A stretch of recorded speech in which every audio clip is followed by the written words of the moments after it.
Um outro estresse que nós temos bastante é o estresse do aparelho digestivo e da microbiota. Por que da microbiota? Nosso sistema digestivo, gente, durante muitos anos, ele foi meio que... Como que eu falo? Tinha um status simples, né? Não tem hoje esse status glamouroso e o grau de importância que ele merece. Hoje nós já sabemos que o sistema digestivo ele é extremamente importante para o nosso corpo. E por quê? Porque é ele que absorve e que excreta os nutrientes que nós precisamos e os que nós não precisamos. Inclusive, te convido a assistir a live de ontem que eu deixei salva para você entender aí também sobre as enzimas digestivas que fazem parte desse sistema. Quando esse paciente ele não tem um sistema digestivo e uma microbiota favorável, esse corpo não consegue absorver os seus nutrientes. Muito pelo contrário, esse corpo pode, inclusive, até ir aí para uma inflamação. E a literatura tem cada vez mais esclarecido sobre a importância do intestino em relação ao corpo. Antigamente, o intestino que ele servia apenas para excretar, era assim, apenas, simplesmente só isso, para absorver e excretar substâncias. Hoje nós já sabemos que o intestino ele ocupa um cargo de importância muito maior.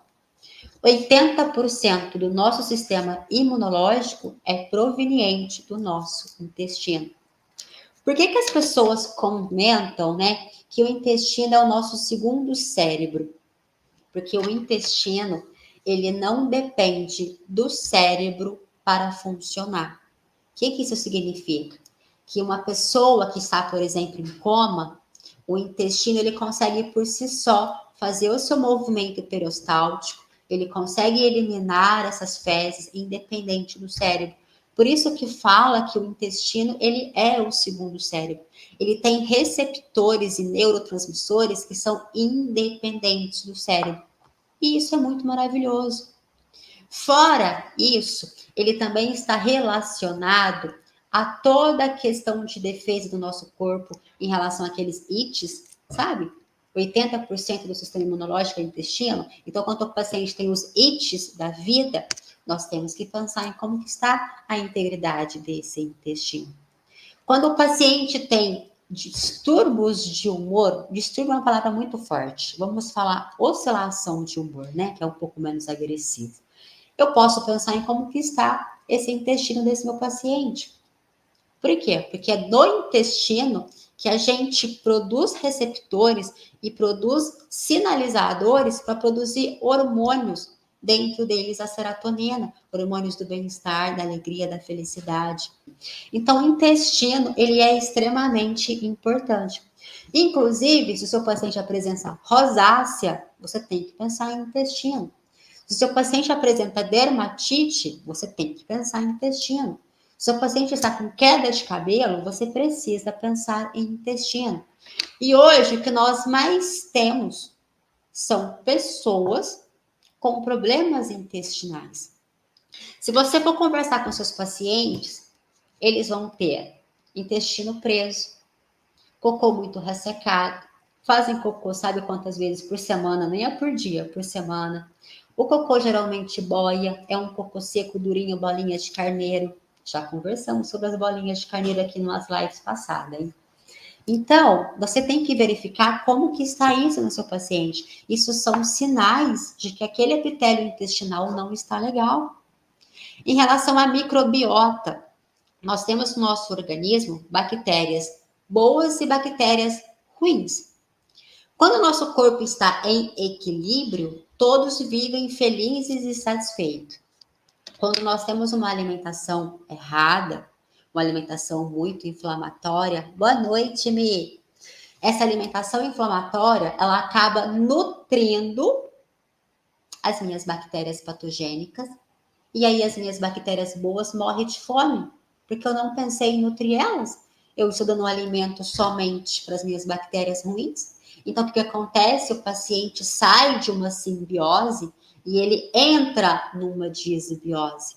E o que é ruim quando nós temos uma disbiose?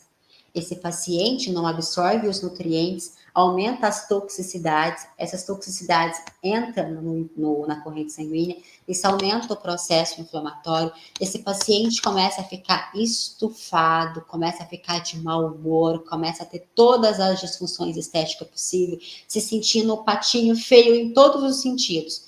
Tanto visualmente, por causa das disfunções estéticas, quanto moralmente, por causa da sua incapacidade de produzir hormônios do bem-estar e da alegria. E como que você, profissional esteta, pode ajudar o seu paciente? Fazendo com que ele saia de uma desbiose e volte para uma simbiose. Júlias, como que eu vou fazer isso? Suplementando o seu paciente. Gente, tudo está na base de achar o problema e resolver o problema. Como que você acha o problema? Através dos exames laboratoriais. Como que você resolve o problema? Sabendo interpretar os exames laboratoriais e sabendo realizar uma suplementação que seja eficaz. Dentro de todos esses problemas de intestino, isso vai acometendo um todo. Lembra que nenhum estresse geralmente não está sozinho? Então, tem um problema intestinal, ele evolui para uma inflamação, ele evolui para uma glicação, ele evolui para o aumento do estresse oxidativo, e isso vai virando uma bola de neve sem fim. E quando você consegue achar aí os probleminhas, você consegue ir solucionando. Júlia, por onde eu começo? Pelo que está pior, pelo que está mais difícil. Sabe aquelas lições de vida que a gente aprende na vida? Vou começar por onde? Começa sempre pelo mais difícil. No corpo também não é diferente. Você vai começar onde está dando mais trabalho. Onde que está causando mais inflamação, mais estresse, onde que o órgão está mais acometido, onde que está o problema maior? Resolve o problema maior. E depois, o segundo problema maior, o terceiro, o quarto, até você devolver a homeostase. Caso você não devolva a homeostase para o corpo do seu paciente, você não vai conseguir resolver a disfunção estética dele. E aí você vai ser mais um profissional frustrado, mais um paciente que não volta a passar com você, e aí você fala assim, o paciente está procurando preço.